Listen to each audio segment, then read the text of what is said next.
Seorang suami diceraikan istrinya hanya karena jadi pengangguran. Ia dihina, dipermalukan, bahkan dianggap beban keluarga. Namun, 3 bulan kemudian, semua orang tercengang. Aib besar sang istri terbongkar di depan umum. Apa yang sebenarnya terjadi? Saksikan kisahnya sampai akhir.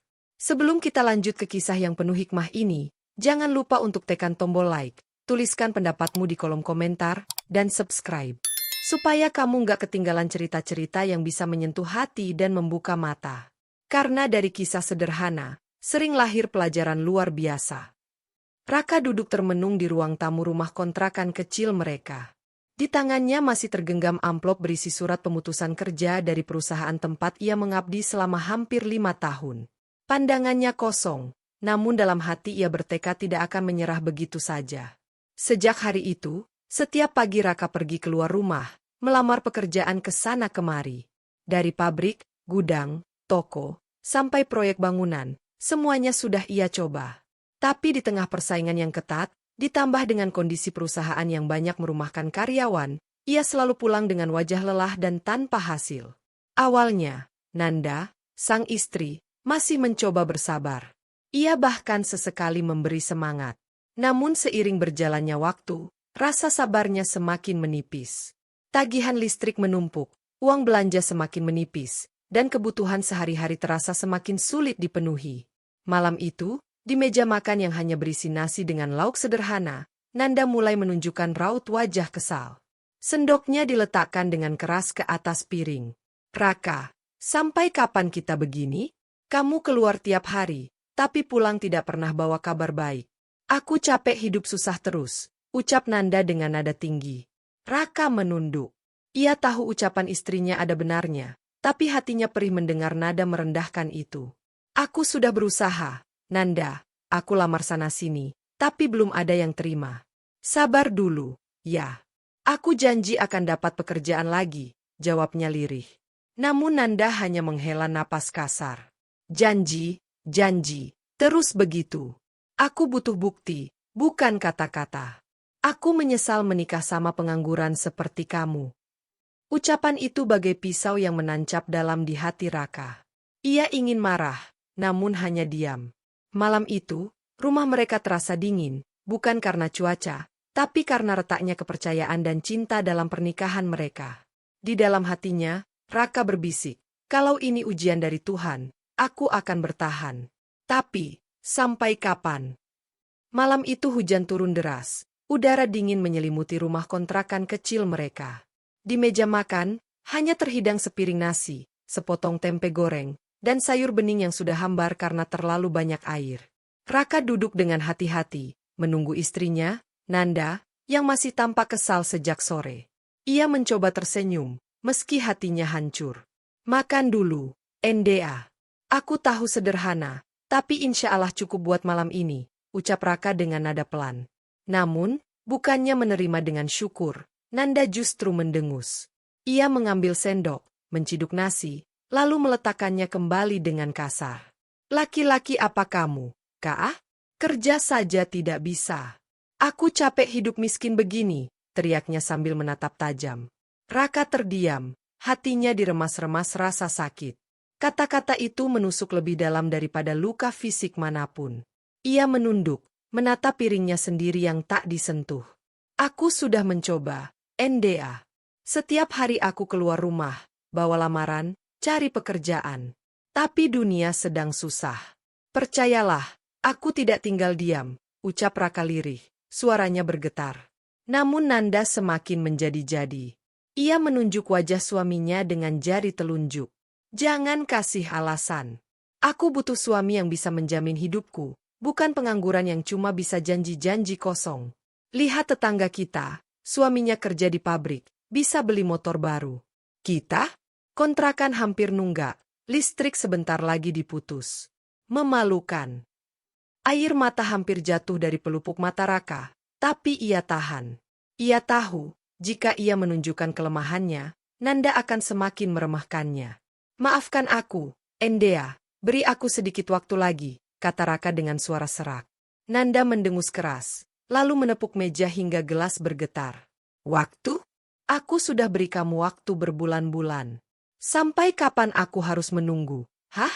Sampai kita diusir dari rumah ini? Aku menyesal, Raka, benar-benar menyesal menikah denganmu. Suasana menjadi hening. Hanya suara hujan deras di luar yang menemani perdebatan itu. Raka menunduk semakin dalam, menahan air mata dan harga diri yang tercabik-cabik. Dalam hati kecilnya, ia bergumam, "Ya Allah, sampai kapan aku harus kuat menahan semua ini? Apakah rumah tanggaku bisa bertahan?" Malam itu, makan malam sederhana berubah menjadi medan pertempuran. Bukan lagi tentang rasa lapar, tapi tentang harga diri, cinta, dan kesetiaan yang mulai retak. Setelah ucapan pedas Nanda malam itu, suasana rumah terasa sunyi. Raka hanya duduk terdiam di kursi ruang tamu, sementara istrinya memilih masuk kamar tanpa sepatah kata lagi. Ia menatap kosong ke arah dinding yang mulai mengelupas. Pikirannya melayang. Kata-kata Nanda terus terngiang di kepalanya. "Aku menyesal menikah denganmu. Laki-laki apa kamu?" Setiap kata itu bagaikan belati yang menggores hati, membuatnya sulit bernapas. Raka tahu, ia telah jatuh dalam keadaan yang hina di mata istrinya, bahkan mungkin di mata orang lain. Tapi yang lebih menyakitkan adalah kenyataan bahwa orang yang paling ia cintai, yang dulu berjanji setia dalam suka maupun duka, kini justru menjadi orang pertama yang merendahkannya. Dengan tangan bergetar, ia menutup wajahnya. Air mata jatuh, tapi cepat-cepat ia hapus.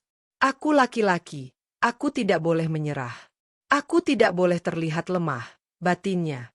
Malam itu, ia keluar rumah sebentar, berjalan sendirian di bawah gerimis hujan.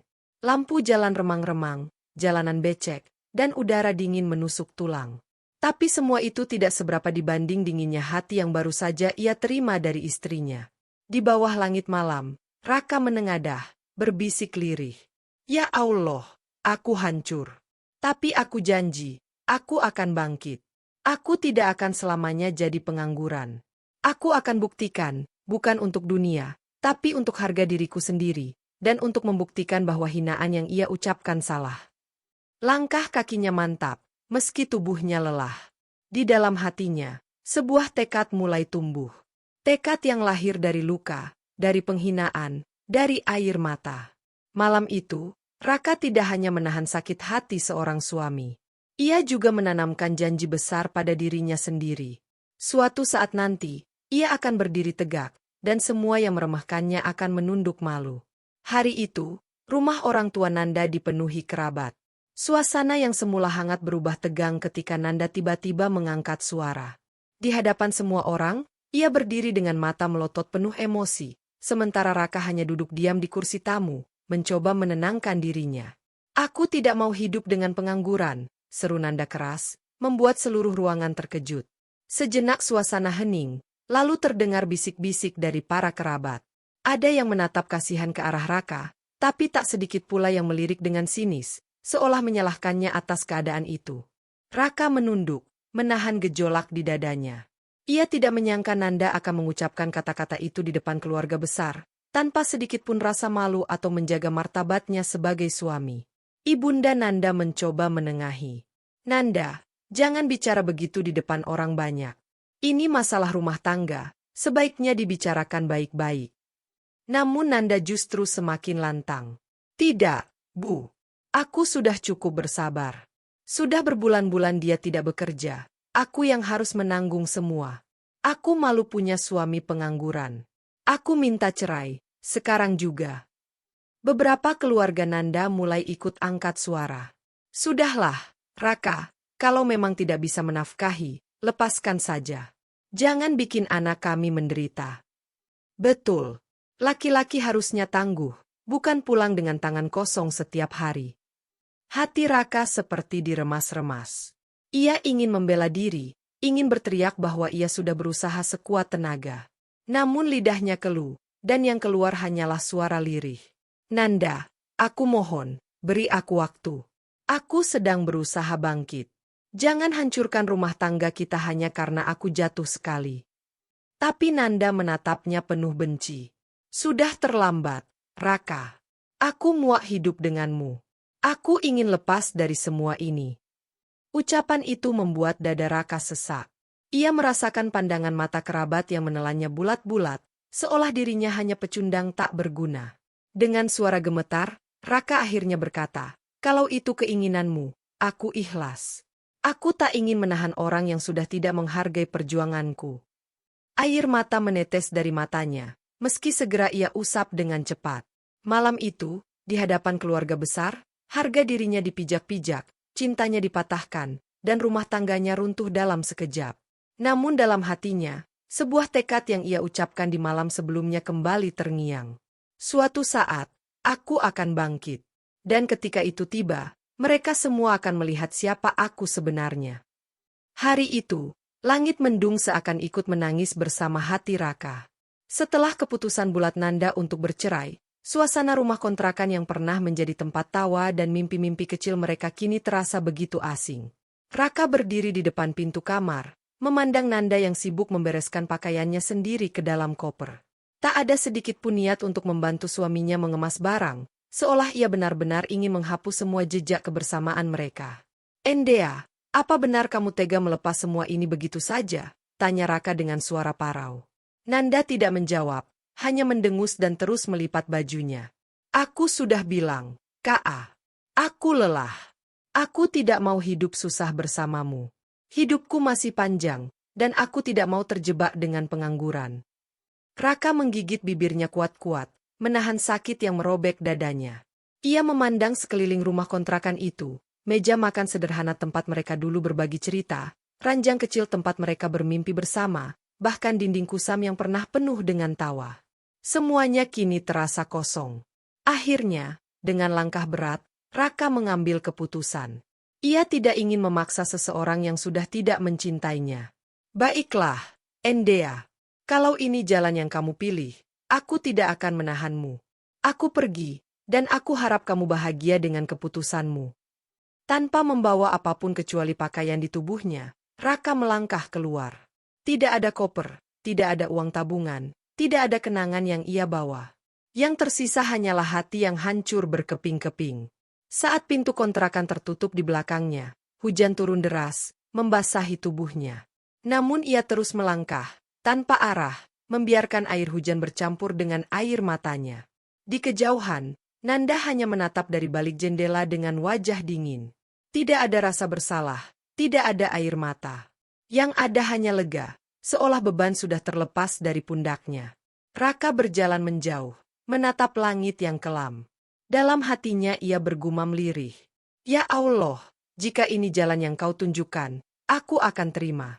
Tapi beri aku kekuatan untuk bangkit, agar aku tidak selamanya dikenang sebagai pecundang." Malam itu, perpisahan bukan hanya memutuskan ikatan pernikahan, tapi juga merobek jiwa seorang pria yang pernah mencintai dengan tulus. Dan luka itu, justru menjadi awal dari sebuah perjalanan yang akan mengubah hidupnya. Beberapa hari setelah meninggalkan rumah kontrakan, Raka memutuskan untuk merantau ke kota lain. Dengan hanya beberapa lembar uang yang tersisa di saku, ia naik bus tua menuju kota besar, meninggalkan semua kenangan pahit di belakang. Kota itu menyambutnya dengan hiruk-pikuk. Gedung-gedung tinggi menjulang, jalanan padat dengan kendaraan, dan wajah-wajah orang yang sibuk mengejar rezeki. Raka berdiri di trotoar dengan hati yang campur aduk, takut, bingung, tapi juga penuh harapan. Hari-harinya tidak mudah. Ia tidur di emperan toko, kadang di masjid, kadang di bangku taman. Siang harinya ia bekerja serabutan, mengangkat barang di pasar, menjadi kuli bangunan, bahkan pernah menjadi tukang parkir. Meski penghasilannya tidak seberapa, ia tetap melakukannya dengan ikhlas. Suatu sore, ketika sedang membantu menurunkan karung beras dari truk di sebuah gudang, seorang pria tua berjas sederhana memperhatikan gerak-geriknya. Raka bekerja dengan cepat, tidak mengeluh meski peluh bercucuran, bahkan masih sempat membantu teman kuli lain yang kesulitan. Pria tua itu mendekat setelah pekerjaan selesai. "Nak, siapa namamu?" tanyanya ramah. "Raka, Pak," jawabnya sopan sambil menunduk. Pria itu tersenyum. "Aku sudah memperhatikanmu dari tadi. Kamu bekerja dengan sungguh-sungguh, tidak malas, dan yang paling penting, kamu menolong orang lain dulu sebelum memikirkan dirimu sendiri. Jarang ada anak muda seperti kamu." Raka hanya mengangguk malu. "Saya cuma berusaha, Pak. Hidup sudah cukup sulit, jadi saya harus tetap jujur dan bekerja keras. Mendengar jawaban itu, mata pria tua tersebut berbinar. Namaku Pak Surya. Aku punya usaha ekspor kecil. Aku butuh orang yang rajin dan jujur. Kalau kamu mau, ikutlah ke kantorku besok. Kita lihat apakah kita bisa bekerja sama. Raka tertegun. Tawaran itu datang begitu tiba-tiba, di saat ia hampir putus asa. Ia menatap Pak Surya dengan mata berkaca-kaca, lalu menunduk hormat. Terima kasih, Pak. Saya akan datang besok. Malam itu, untuk pertama kalinya setelah perpisahan yang menyayat hati, Raka merasakan secercah harapan. Ia menatap langit kota yang penuh lampu, berbisik dalam hati. Inilah langkah awal kebangkitanku. Aku akan buktikan, aku bukan laki-laki gagal seperti yang mereka kira. Keesokan harinya, Raka datang ke kantor sederhana milik Pak Surya. Bangunannya tidak besar, hanya sebuah ruko 2 lantai di pinggir kota. Namun, suasana di dalamnya begitu hangat. Para karyawan tampak bekerja dengan penuh semangat, dan semua menyapa Raka dengan ramah ketika diperkenalkan oleh Pak Surya. Mulai hari ini, Raka akan bekerja bersama kita. Dia akan belajar dari bawah, jadi tolong bimbing dia, ujar Pak Surya kepada karyawannya. Hari-hari pertama Raka penuh dengan ujian. Ia ditugaskan untuk membantu di gudang, mencatat barang masuk dan keluar, sekaligus mengurus pengemasan. Pekerjaan itu melelahkan, namun ia melakukannya dengan sepenuh hati. Setiap kali ada kesalahan kecil, ia segera meminta maaf dan memperbaikinya. Tak ada keluhan sedikit pun yang keluar dari bibirnya. Melihat ketekunannya, Pak Surya mulai mengajarkan hal-hal baru. Ia memanggil Raka ke ruangannya dan menunjukkan cara membaca dokumen ekspor, cara berkomunikasi dengan pelanggan dari luar negeri, hingga cara mengatur stok barang. Raka, kata Pak Surya suatu sore, usaha ini kecil, tapi punya potensi besar. Aku sudah tua, dan aku butuh orang muda yang jujur serta bisa dipercaya. Kamu punya itu. Jangan sia-siakan kesempatan ini. Raka menunduk, matanya berkaca-kaca. Terima kasih, Pak. Saya tidak akan mengecewakan Bapak. Sedikit demi sedikit, Raka mulai dipercaya mengurus hal yang lebih besar. Ia diminta menemui pemasok, mengatur jadwal pengiriman barang, bahkan sesekali menggantikan Pak Surya saat rapat dengan rekan bisnis.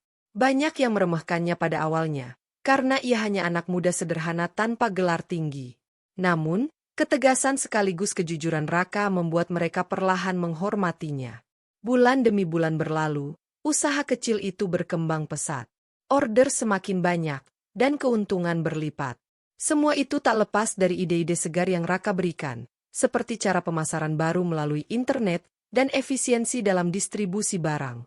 Pak Surya yang awalnya hanya ingin menjadikan Raka sebagai asisten, kini mulai melihatnya sebagai penerus. Raka, ucapnya suatu malam saat mereka berbincang, aku bangga padamu. 3 bulan yang lalu kamu datang dengan wajah letih, membawa luka besar. Tapi lihat sekarang, kamu sudah jadi pilar penting di sini. Raka terdiam, matanya basah. Ia teringat hinaan istrinya, tawa sinis keluarga besar, dan malam-malam dingin penuh air mata. Semua itu kini seakan terbalaskan oleh sebuah kesempatan emas yang datang tak disangka-sangka. Inilah jalannya, jalanku untuk bangkit. Aku akan terus berlari, sampai semua orang yang meremehkanku menyesali ucapannya. Batinnya penuh keyakinan. 3 bulan berlalu bagai mimpi bagi Raka. Siapa sangka, dari seorang pengangguran yang dicampakkan istrinya, ia kini berdiri tegak sebagai sosok yang disegani. Perubahan itu dimulai dari kerja keras tanpa henti. Raka datang lebih pagi dari semua karyawan, dan pulang paling akhir. Ia mempelajari segala hal dengan cepat, dari manajemen gudang, administrasi ekspor, hingga strategi pemasaran online yang kala itu mulai booming. Berkat ide-idenya, pelanggan dari luar negeri bertambah pesat. Pak Surya yang awalnya sekadar memberi kesempatan, kini benar-benar menaruh kepercayaan penuh. Raka, mulai hari ini, kamu bukan lagi hanya karyawan. Aku angkat kamu sebagai direktur muda yang akan membantuku mengelola perusahaan, ucap Pak Surya pada suatu pagi di ruang rapat kecil. Ucapan itu membuat seluruh karyawan terkejut, namun mereka serentak bertepuk tangan. Semua tahu, Raka memang pantas mendapatkannya. Kejujuran, ketekunan, dan ide-ide cemerlangnya membuat usaha ekspor kecil itu berubah menjadi perusahaan yang lebih mapan. Raka terdiam sejenak, dadanya sesak oleh rasa syukur. Ia lalu berdiri, menunduk dalam-dalam. Terima kasih, Pak. Saya tidak akan menyanyiakan amanah ini. Bagi saya, jabatan ini bukan sekadar posisi, tapi kesempatan untuk membuktikan bahwa orang kecil seperti saya bisa bangkit. Sejak hari itu, penampilan Raka pun berubah. Ia kini mengenakan kemeja rapi, jas sederhana, dan sepatu kulit. Dari luar, orang-orang melihatnya sebagai seorang eksekutif muda yang percaya diri. Namun di dalam hatinya, ia tetap Raka yang sederhana. Hanya saja kini ia membawa luka yang telah berubah menjadi kekuatan. Pelanggan dari luar negeri semakin kagum dengan cara Raka menangani bisnis. Ia piawai berkomunikasi, tegas dalam mengambil keputusan, dan selalu menjaga integritas. Bahkan beberapa mitra usaha mengatakan, direktur muda ini masa depan perusahaan. Namun, di balik senyumannya, Raka menyimpan sebuah tekad yang terus membara. Aku akan pulang ke kampungku suatu hari nanti. Bukan sebagai pengangguran yang hina, tapi sebagai seseorang yang mereka remehkan dulu, hingga kini harus menundukkan kepala. Dan saat itu semakin dekat. Hari itu, Raka menerima undangan pernikahan dari salah satu kerabat jauh di kampung halamannya. Dengan pakaian rapi, jas sederhana, dan langkah penuh percaya diri, ia datang ke acara tersebut. Banyak tamu undangan yang awalnya tidak mengenalinya, bahkan beberapa terperangah melihat perubahan dirinya. Apakah itu Raka? Yang dulu ditinggalkan istrinya karena pengangguran, bisik beberapa orang. Masya Allah, sekarang tampak seperti direktur. Gagah sekali, sambung yang lain. Raka hanya menebar senyum tipis, tak ingin membanggakan diri. Ia datang bukan untuk pamer, melainkan menghormati undangan keluarga. Namun, langkahnya terhenti ketika dari kejauhan ia melihat sosok yang begitu familiar. Nanda, wanita yang dulu ia cintai, yang dengan kata-kata tajamnya menghancurkan harga dirinya, kini berdiri di samping seorang pria. Wajah Nanda tampak jauh berbeda dari dulu. Tidak ada lagi kilau kebahagiaan, tidak ada senyum cerah yang dulu sering ia pancarkan. Kini wajahnya tampak kusam, matanya sayu, seolah menyimpan beban berat. Pria yang bersamanya mengenakan kemeja murahan, wajahnya tampak arogan namun kosong. Cara bicaranya kasar, bahkan terdengar beberapa kali meninggikan suara kepada Nanda. Raka menatap pemandangan itu dengan hati yang tenang. Tidak ada lagi sakit, tidak ada dendam, hanya rasa iba. Ia teringat saat-saat dirinya dihina sebagai pengangguran tak berguna. Ironisnya, kini Nanda justru bersama lelaki yang jauh lebih buruk. Saat mata mereka bertemu, Nanda terkejut. Tubuhnya kaku, napasnya tercekat. Raka? Ucapnya lirih, hampir tak percaya dengan penampilan mantan suaminya. Raka hanya menunduk singkat, memberikan salam sopan tanpa sepatah kata lebih. Ia tidak ingin mempermalukan siapapun, meski dulu dirinya dipermalukan habis-habisan. Namun, bisik-bisik mulai terdengar di sekeliling mereka. Itu Nanda, kan? Yang dulu menceraikan Raka karena miskin. Sekarang lihat, Raka sukses, sementara dia, astaga, wajahnya lusuh sekali. Nanda menunduk malu, wajahnya memerah karena tatapan orang-orang. Ia ingin bersembunyi, tapi sudah terlambat. Bayangan masa lalu yang ia kira sudah selesai kini datang menghantam dengan kenyataan yang memalukan. Raka menghela napas pelan, lalu melangkah pergi menuju meja tamu. Dalam hatinya ia berucap, "Dulu aku menangis karena ditinggalkanmu. Kini aku hanya bisa kasihan melihat keadaanmu. Tuhan memang adil." Acara pernikahan kerabat itu berjalan meriah, namun suasana tiba-tiba berubah ketika suara keras terdengar dari arah pintu masuk gedung. Seorang lelaki parubaya berlari masuk dengan wajah penuh emosi, diikuti dua orang lain yang tampak seperti penagih hutang. "Itu dia orangnya. Jangan coba-coba kabur lagi, Arman!" teriak lelaki tersebut sambil menunjuk pria yang berdiri di samping Nanda. Semua tamu undangan sontak menoleh. Nanda terpaku, wajahnya pucat pasi.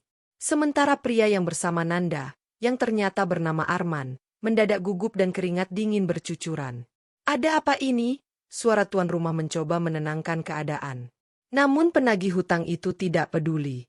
Ia maju ke depan dan berteriak lantang, "Orang ini penipu. Sudah berbulan-bulan dia berutang ratusan juta, tapi tidak pernah membayar sepeser pun. Katanya pengusaha, nyatanya pengangguran yang kerjaannya cuma menipu wanita-wanita bodoh. Ruangan yang tadinya dipenuhi musik dan tawa kini hening mencekam. Semua mata memandang ke arah Nanda dan Arman.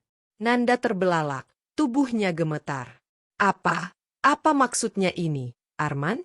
Bukankah kamu bilang punya usaha besar? Bukankah kamu yang menjanjikan aku hidup berkecukupan setelah aku meninggalkan Raka? Suaranya pecah penuh ketakutan. Arman hanya terdiam, lalu tiba-tiba berusaha lari. Namun dua penagih hutang itu langsung mencekal tangannya. Jangan coba kabur lagi. Kali ini kau tidak bisa lolos. Bisik-bisik langsung bergema di antara para tamu undangan. Ya Allah, jadi benar Nanda meninggalkan Raka karena pengangguran, tapi malah menikah dengan penipu.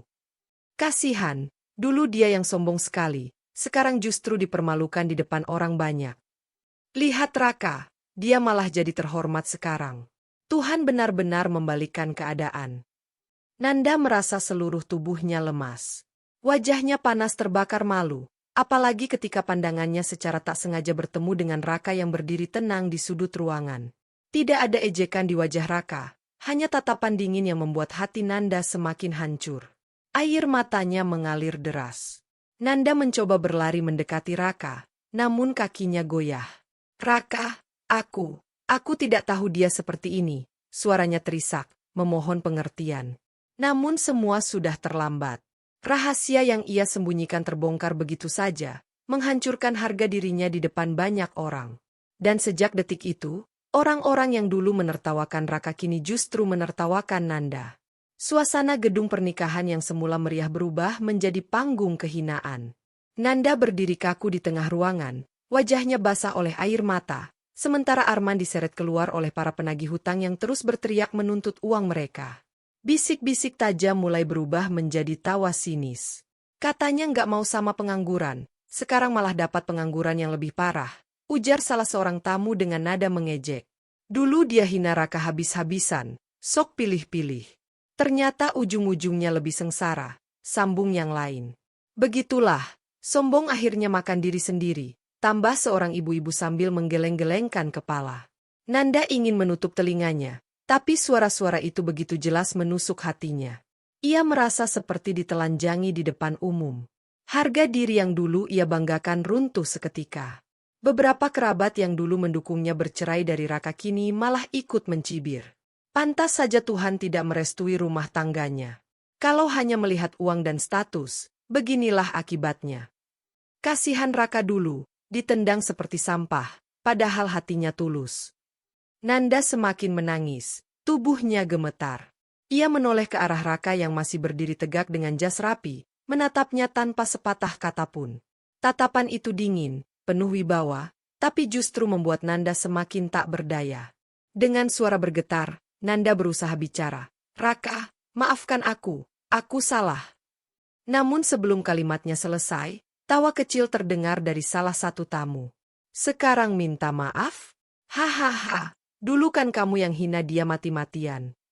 Gelombang ejekan semakin deras. Nanda menunduk, wajahnya merah padam. Ia merasa seperti dunia menolaknya. Semua orang yang dulu menjadi saksi dirinya menghina Raka, kini berbalik menjadi saksi kehancurannya sendiri.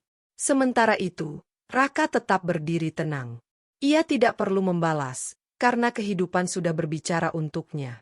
Semua hinaan yang dulu ia terima, kini berbalik tepat ke arah Nanda. Dan di hadapan ratusan pasang mata, Nanda akhirnya benar-benar merasakan pedihnya dipermalukan. Nanda berdiri dengan langkah gontai, air mata tak henti-hentinya mengalir di pipinya. Ia mencoba meraih tangan Raka, namun lelaki itu sedikit bergeser, menatapnya dengan sorot mata tajam yang tidak lagi sama seperti dulu. Raka, aku mohon, jangan tinggalkan aku begini. Aku salah, aku buta oleh dunia, isaknya lirih. Suaranya pecah, hampir tak terdengar, namun cukup jelas untuk membuat semua tamu undangan terdiam menyaksikan adegan memilukan itu. Raka menghela napas panjang. Dalam hatinya, ia masih bisa merasakan luka masa lalu, saat dirinya dihina, ditertawakan, dan dicampakkan. Ia pernah berharap Nanda menemaninya di masa sulit, namun kenyataannya, wanita itu justru menusuk hatinya paling dalam.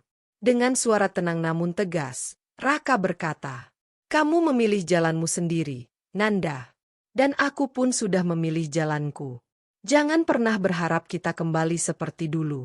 Luka yang kau buat terlalu dalam untuk sembuh." Kata-kata itu bagai petir yang menyambar hati Nanda. Tubuhnya langsung melemas, kakinya tak kuat lagi menopang. Ia jatuh terduduk di lantai marmer, gaun anggun yang dipakainya kini ternoda oleh debu. Tangisnya pecah, meraung pilu di hadapan banyak orang. Sementara itu, tamu undangan hanya menggelengkan kepala. Kasihan, penyesalan selalu datang terlambat. Seandainya dulu dia sabar dan setia, mungkin sekarang dialah yang berdiri di samping Raka. Benar, tapi inilah akibatnya jika hanya memandang harta. Raka menoleh sebentar, melihat wanita yang dulu pernah ia cintai kini hancur oleh pilihannya sendiri. Namun hatinya sudah membatu. Ia tahu, membiarkan Nanda menanggung konsekuensi adalah pelajaran terbesar. Dengan langkah mantap, Raka meninggalkan ruangan itu. Jas hitamnya berkibar, wajahnya penuh wibawa. Ia bukan lagi pengangguran yang terhina, melainkan seorang pria terhormat yang berhasil bangkit dari kehancuran. Nanda hanya bisa menatap punggungnya yang menjauh, sambil berbisik di antara tangis. Andai aku tahu, andai aku tidak meninggalkanmu. Namun semua sudah terlambat. Ia kini terjebak dalam lingkaran malu dan penyesalan yang tidak akan pernah bisa ia hapuskan seumur hidupnya. Dan di saat itulah, kisah Raka menemukan makna sejatinya, bahwa kesetiaan lebih berharga daripada harta, dan kesabaran akan berbuah manis, meski harus melewati luka yang dalam. Sahabat, dari kisah ini kita belajar bahwa kesetiaan dan kesabaran adalah harta yang paling berharga dalam sebuah rumah tangga. Jangan pernah mengukur cinta dengan harta atau jabatan, karena hidup bisa berputar kapan saja. Terima kasih sudah mengikuti kisah ini sampai akhir. Semoga cerita ini bisa menjadi pengingat, agar kita selalu menghargai orang yang tulus mencintai kita, sebelum semuanya terlambat. Dukung terus channel ini dengan cara like, share, dan subscribe, supaya kami semakin semangat menghadirkan cerita-cerita menyentuh hati lainnya untuk kalian semua. Sampai jumpa di kisah selanjutnya, dan jangan lupa, tetap ambil hikmahnya.